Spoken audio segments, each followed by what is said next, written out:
Bendiciones, continuamos con la segunda parte de este discipulado. Bueno, para los que están en la sesión, pues apenas pasaron 10 minutos. Eh, Retomando la última pregunta que estaba explicando, ya para que quede claro, amada y amado, cuando vayas a confesar tu pecado, siempre hazlo delante de Dios. Pero si necesitas hacerlo delante de una autoridad, también lo puedes hacer. Asegúrate de que sea una autoridad en la cual tú has visto fruto digno de arrepentimiento, que has visto fruto, como lo que dice Gálatas 5, has visto amor, has visto paz, has visto esperanza, has visto paciencia, has visto benignidad, has visto mansedumbre, has visto templanza. Si no has visto ninguno de estos puntos en su vida, amado hermano, no considero que sea una persona propia para que tú puedas verdaderamente aprender. Y sobre todo, mucho menos para que te pueda instruir a salir adelante con lo que tú estás lidiando. Ahora, ¿cómo me doy cuenta? Así, hermano, viendo, observando a esta persona, no vas a llegar. Solemos ser muy desconfiados, así que no tengo por qué explicarlo, pero si tú no eres una persona muy desconfiada, sino al contrario, muy confiada, pues sí te recomiendo que analices primeramente a quién le vas a confesar tu pecado, porque no todos lo saben valorar. No todos van a saber qué decirte. Hay personas que te pueden condenar. Hay personas que no te pueden decir nada. Hay mucho tipo de gente, pero busca personas que verdaderamente sean siervos de Dios. ¿Y cómo? Dice la Biblia, por sus frutos lo conoceréis. Con eso te digo todo. Número 3, estamos analizando qué es arrepentimiento. ¿Qué es el arrepentimiento? Número 3, apartarse del pecado. La voluntad de apartarse de los lugares, de personas y cosas que nos inducen a pecar contra el Señor. Es una actitud de un corazón que no solamente se siente triste por haber ofendido a Dios y confiesa su pecado delante de Él, sino también que está dispuesto a apartarse de su falta. Proverbios 28:13. El que oculta sus pecados no prosperará, pero el que los confiesa y se aparta de ellos alcanzará misericordia. Hay un pasaje bíblico que no está aquí, que es Job 28:28. Me gustaría que usted lo anotara. Job 28:28, que dice, es pues el principio de la sabiduría el apartarse del mal y el de la inteligencia. Lo dije mal, otra vez. Es pues la sabiduría, el temor a Jehová y la inteligencia. ¿Qué? ¿Qué es la inteligencia? Apartarse del mal. Entonces, mi hermano, si usted es un ser inteligente y quiere arrepentirse, ¿qué debemos hacer? Apartarnos del pecado. ¿Y qué es apartarnos? Justamente aquí dice lugares, personas, cosas que nos inducen a pecar, ¿verdad? Entonces, nos debemos apartar, nos debemos de alejar. Por ejemplo, yo- hay que comprender esto, amado hermano. Hay cosas para las que tal vez tú eres débil y para otros no, así que tú debes de comprender esa parte, amado hermano. ¿Cómo? Por ejemplo, hay personas que puede ser que a ellos no les afecta ir con sus amigos, aunque ellos se tomen una cerveza y él no toma. Y él no se siente afectado, ni tentado, ni nada. Por ejemplo, a mí me ha tocado estar con gente que tome que todo y yo no me siento tentado, no me siento provocado, no siento nada, pues. Al contrario, no me siento muy cómodo porque no es mi ambiente, ¿no? Pero hay gente que sí. Entonces, mi amado hermano, tú porque veas, eso quiero que quede muy claro, no porque tú veas que otro hermano no le afecta, si a ti te afecta, apártate, hermano. Si a ti te afecta, apártate. Si sientes que te aleja de Dios, si sientes que te provoca tentación, apártate. Por ejemplo, a veces yo no comprendo esos hombres cuando, llegan a caer cuando aquel varón llega a caer en tentación, por ejemplo. Dicen, ay, es que me tentó, es que caí. No, no, nada de que caí ni tentó. El pecado lo va trabajando muy poco a poco, el pecado lo va trabajando de tal manera que cuando menos te das cuenta, ya te engatusó, pero es que esa es la cosa del pecado, hermano. Sí vemos la salida, sí vemos la trampa en la que estamos cayendo, pero de alguna manera a la vez no la queremos ver. Yo siempre digo, no es que la persona no haya visto lo que venía, claro que lo veía venir, solo que no hizo nada. Es como el Titanic. El Titanic sabía que había un iceberg enfrente, pero ¿qué dijeron? Confiamos en nuestra nave, no le va a pasar nada. Y ¡pum! Se hundió el Titanic. De por sí los psicólogos así lo llaman, o sea, muchas veces nosotros creemos algo, un problema con el que podemos lidiar, pero la verdad es que no, sino que en nuestra arrogancia decidimos ir de frente. Entonces, mi hermano, si sabes que esa persona, ese lugar o esas cosas te inducen al pecado, aléjate de eso. No te hagas el fuerte. No porque otro sí pueda, es que tal vez otra persona no tiene, esa persona no tiene el problema que tú tienes, ¿verdad? Tal vez no tienes ese problema que tú tienes. Estamos hablando del pecado, ¿verdad? Que no debemos actuar con arrogancia y enfocarnos en, en hacer cosas que para otros tal vez ellos sí pueden hacerlas, pero eso no significa que tú sí puedas, ¿verdad? Dice por ahí, decía mamá o papá, ¿no? ¿A poco si el otro se echa un pozo, tú también? ¿Ah? Entonces, hay que ser astutos, hermano. Número 4, el arrepentimiento, que es odiar el pecado. Hay una diferencia entre estar en desacuerdo con el pecado y tener odio por el pecado. Todo creyente debe llegar al punto de odiar el pecado, ya que el temor de Dios consiste en odiar todo lo que Dios odia y amar todo lo que Dios ama. Hasta que nosotros no odiemos el pecado, no puede haber un verdadero arrepentimiento. Ush, ese es un punto muy delicado, muy, muy delicado. Recuerdo que una vez eh, yo estuve ahí, se le preguntó a un varón en un seminario, y era un varón que había dejado la droga, y le pregunta el pastor, oye, justamente tocando este punto, ¿no? De odiar el pecado, y le dice, oye, ¿y tú cuando llegas a volver a oler ese aroma o llegas a ver, se te antoja o quisieras volver a experimentarlo?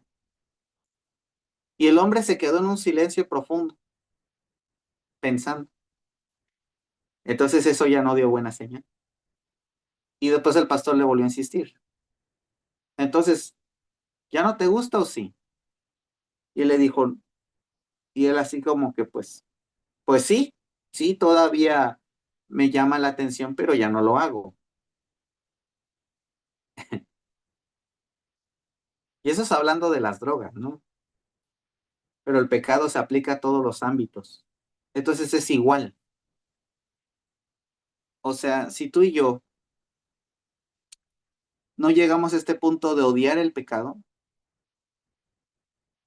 vamos a reincidir en algún momento. Pueden tardar años, hermano. Pueden tardar 10 años, 20 años. Yo he visto gente que lleva muchos años en el Evangelio, pero un día vuelve atrás con ganas y con fuerza, como si esos 30 años de Evangelio no hubieran servido para nada.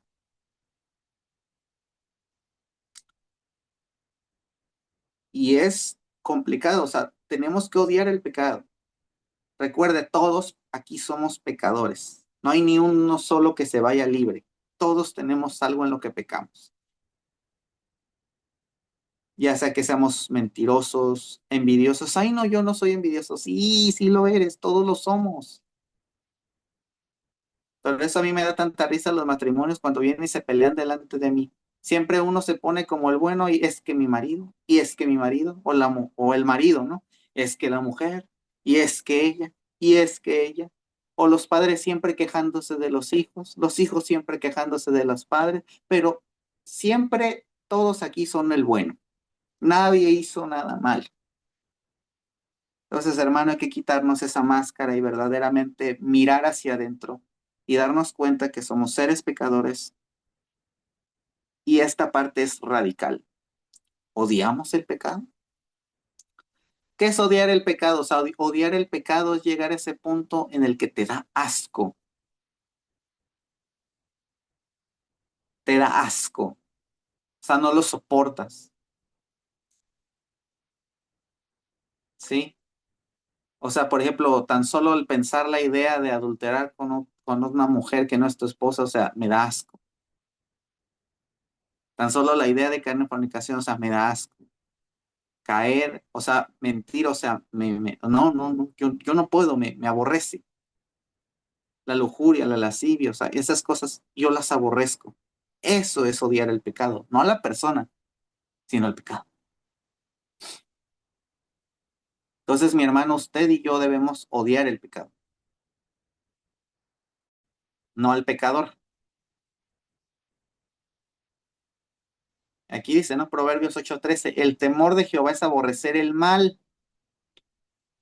Yo aborrezco la soberbia, la arrogancia, el mal camino y la boca perversa. Chale. Aquí está la arrogancia, el mal camino, la boca perversa. O sea,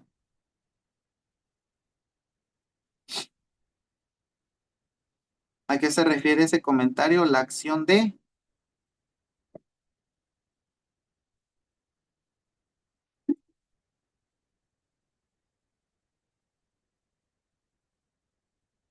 Ok.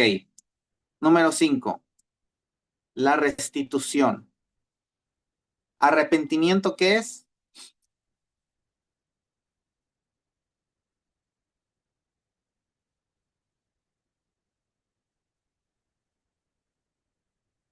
Así es. O sea, no es tanto la persona, sino la acción. Entonces nosotros lo que debemos aborrecer es lo que esa persona hace. Por eso, como siempre digo, Dios si algo sabe separar las cosas, pero a la vez también, fíjese bien, la ley las une y la gracia las separa. Wow, eso podría, no sé si calificarse como una revelación. La ley une al pecador y al pecado y por eso lo sentencia a muerte. Pero la gracia separa al pecador del pecado a través de la sangre de Jesucristo y lo cual provoca justamente la gracia, la misericordia y la salvación. Wow, anótenla. Esa es fresquecita, recién salida del horno. Número 5, la restitución. Arrepentirse, ¿qué es? Restituir. Es devolver algo que nosotros hemos adquirido de otros de una forma fraudulenta. Veamos un ejemplo. Lucas 19:8. Entonces Zaqueo, puesto en pie, dijo al Señor, Señor, la mitad de mis bienes doy a los pobres, y si en algo he defraudado a alguien, se lo devuelvo cuadriplicado. Aquí está, hermano. Si usted y yo hemos hecho algo, tenemos que devolver lo restituido. Dirá, pero es que yo no robé nada. Bueno, pero tal vez robaste la paz, tal vez robaste la felicidad. Todos quitamos algo, hermano. Si algo hace el pecado es que quita. Quita tiempo con familia, quita tiempo de amor, quita muchas cosas.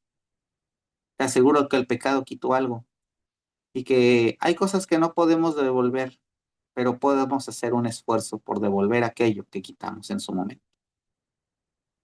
Ahora ya estudiamos qué es el arrepentimiento, ahora vamos a lo siguiente, que son las obras muertas.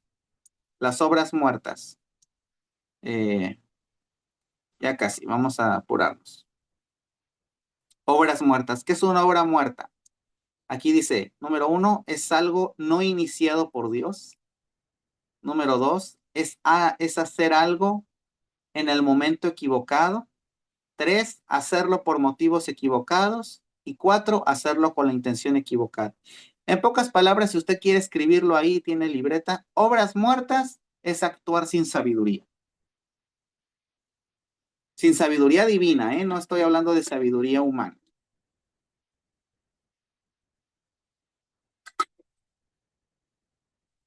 Obras muertas, ¿qué es?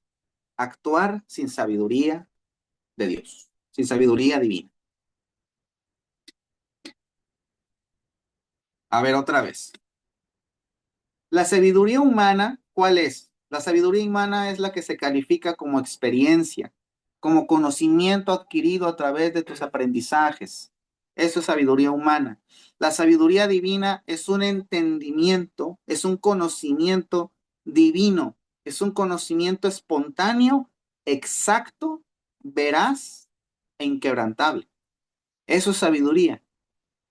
Es un conocimiento que no lo pudiste haber adquirido de otra manera más que de una forma sobrenatural. Eso es sabiduría. ¿Qué significa? Tú no sabías qué hacer, pero en un instante descendió un conocimiento y ¡pum! Lo lograste. Bueno, ahí veo como me dice que todavía no queda claro, pero otra vez.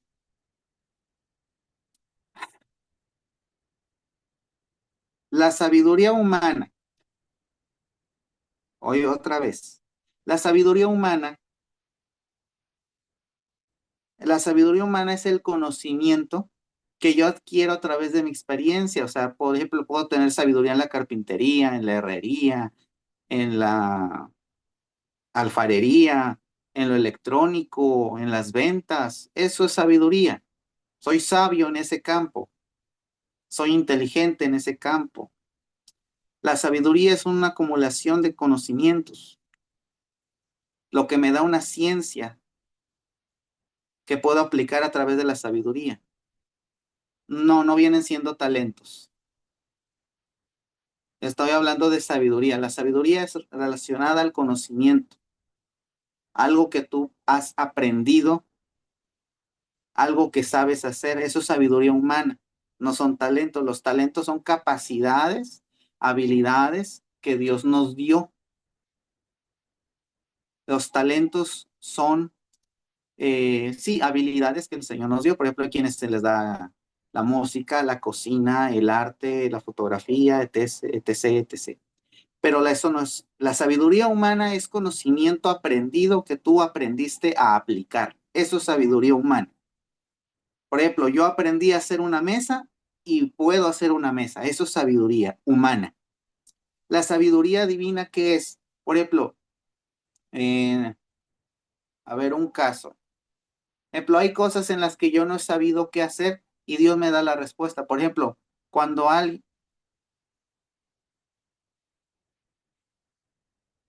voy.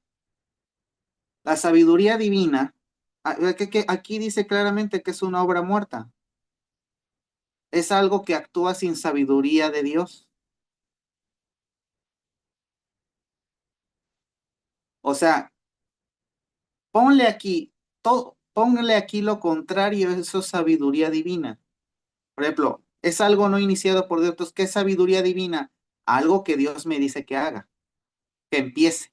Como cuando Dios le dijo a Abraham, salte de tu tierra y tu parentela. Eso que fue, eso es sabiduría divina. No vino de otro lado más que de Dios. Es hacer algo en el momento equivocado. Por ejemplo, Saúl hizo un sacrificio que no debía de hacer, debía esperar a Samuel. Entonces actuó ¿qué? Sin sabiduría, actuó con sabiduría animal, no con sabiduría divina.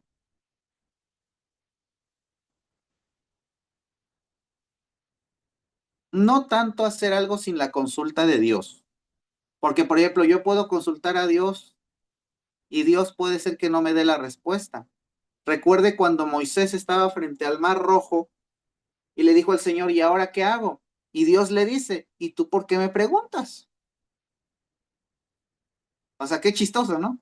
¿Por qué? Porque Dios ya le había dado el poder, pero a Moisés no se le había ocurrido que podía abrir el mar. Por eso Dios le dice, extiende tu vara. Y ¡fum! Se abrió el mar. Entonces, no siempre Dios te va a responder. A veces Depende. Si en ti hay de todo lo que Dios te ha enseñado, a veces son pruebas que Dios te pone. No.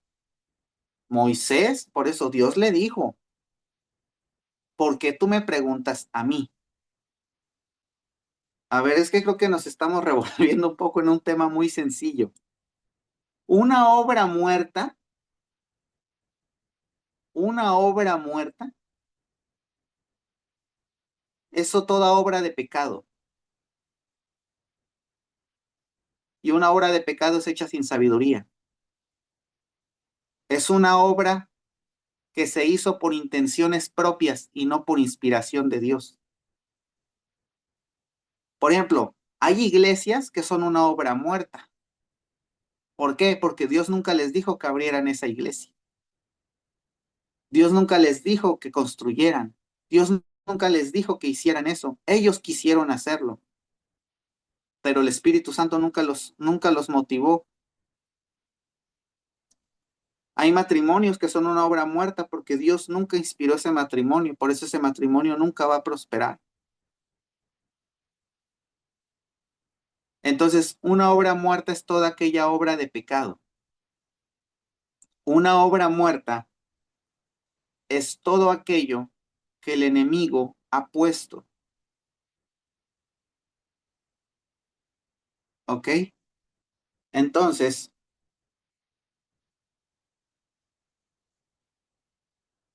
aquí está, o sea, es que es algo no iniciado por Dios, es hacer algo en el momento equivocado, hacerlo por motivos equivocados.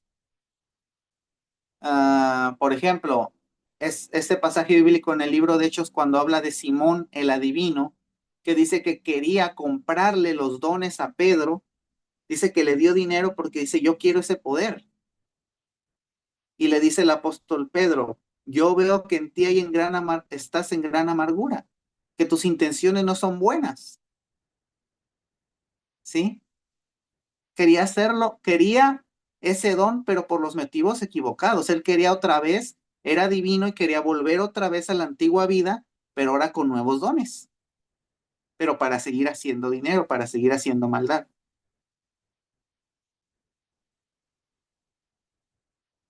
Hacerlo con la intención equivocada. Exacto. Cuando nosotros hacemos cosas sin el fundamento, sin la dirección del Espíritu Santo, eso es una obra muerta.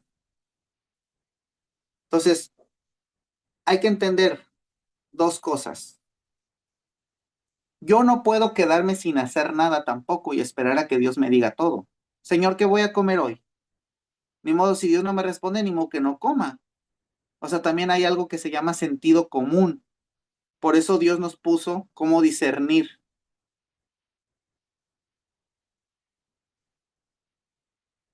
Cómo que malintencionada la situación.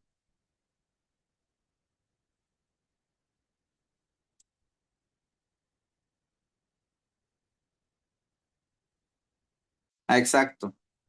O sea, todo lo que yo haga para mí mismo, para mí satisfacer mi ego, es una obra que va a ser una obra muerta. Es obra, pero es muerta. Es como aquellos que dicen que ayudan a los pobres, pero en realidad nada más es para que digan, ay, mira cómo ayuda a los pobres. Es una buena obra, pero es una obra muerta. Entonces, por qué decimos arrepentimiento de obras muertas y no arrepentimiento de pecado?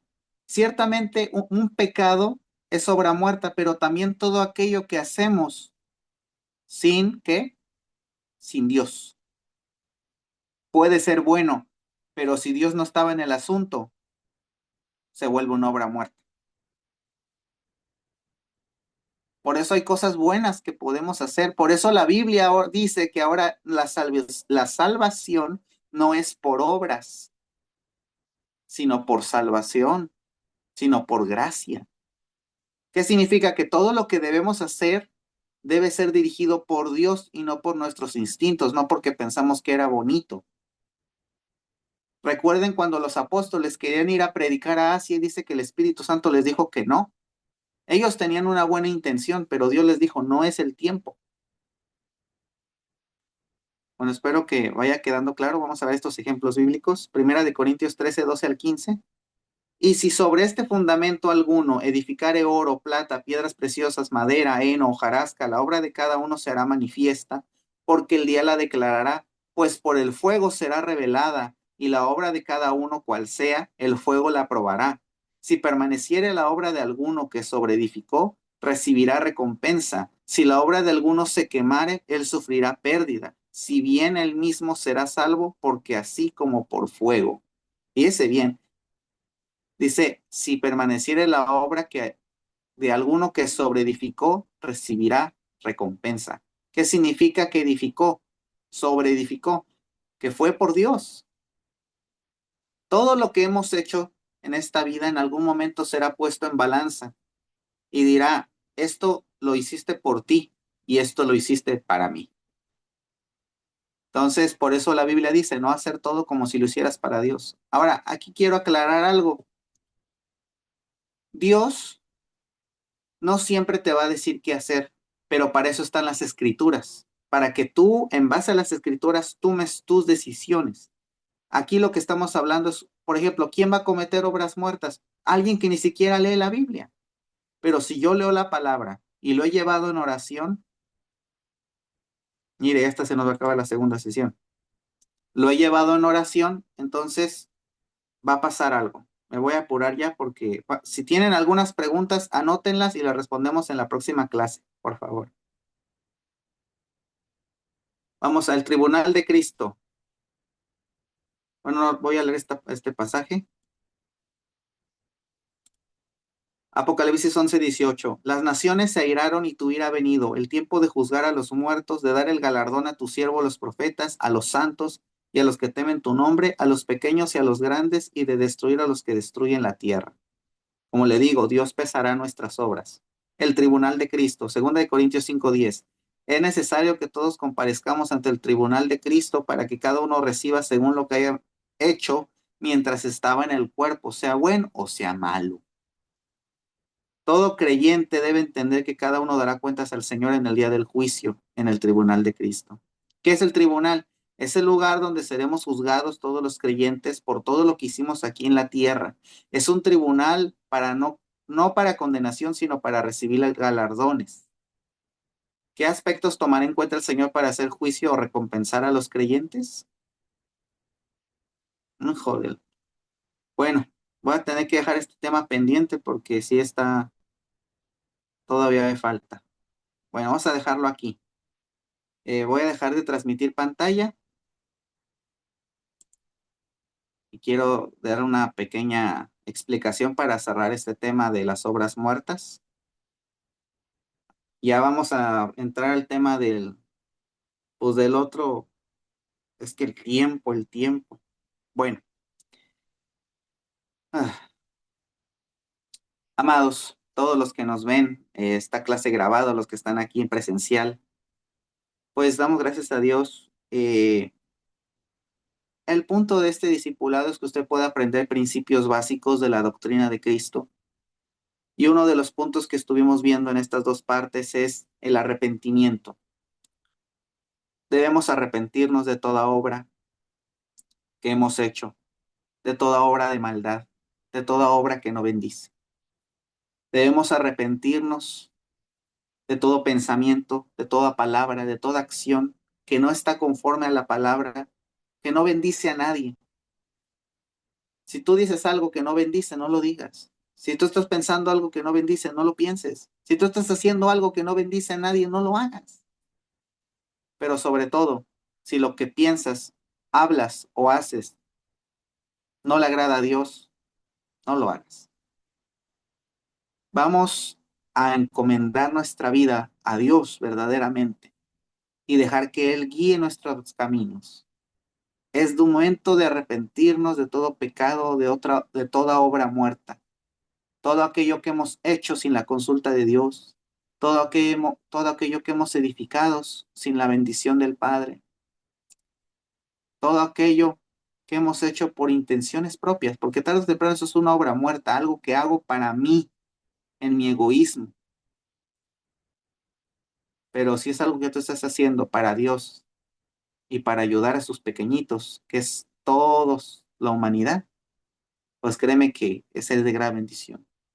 Es un tema más profundo, creo que lo vamos a analizar la próxima clase porque sí quiero que quede muy claro todo esto, pero pues vamos a dejarlo pendiente. Yo te invito a que continúes en este discipulado, no te separes, no te alejes, síguete preparando porque el Señor tiene grandes cosas para ti. Vamos a orar y darle gracias a Dios. Padre, te damos a ti toda la gloria, toda la honra, toda la alabanza.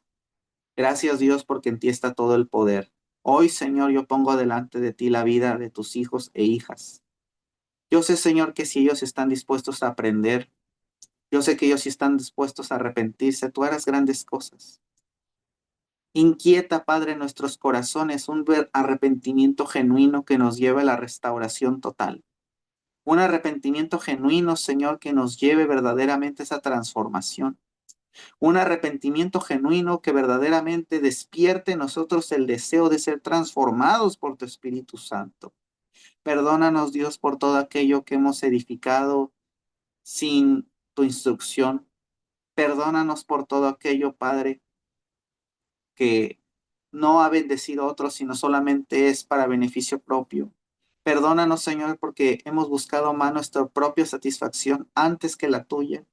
Perdónanos, Dios, y ayúdanos, incítanos. Levántanos en esta hora, Padre, para ver tu luz admirable y poder, Señor, arrepentirnos. Que dejemos atrás todo remordimiento, toda tristeza pagana y comencemos, Padre, en un verdadero arrepentimiento y podamos dar ese fruto digno que esperas de todos y cada uno.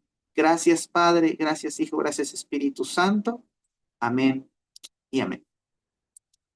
Pues te bendecimos en esta hora y te espero para la próxima clase.